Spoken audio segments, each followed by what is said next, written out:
So another, kailangan mo mag-provide na ng digital photograph. Yung talagang walang edit. Okay? Yung mukha mo, picture mo.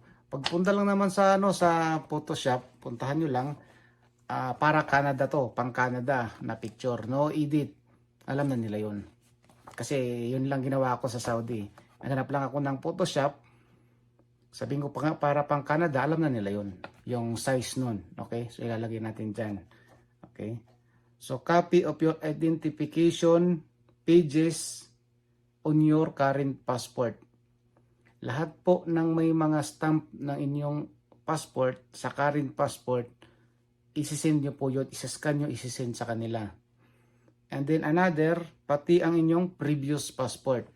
Kung kayo ay may nag-expire na passport, iscan nyo rin po lahat ang mga may stamp doon, kahit yung mga canceled na visa, within, basta pasok po sa within the 10 years na 10 years back ng inyong mga experience.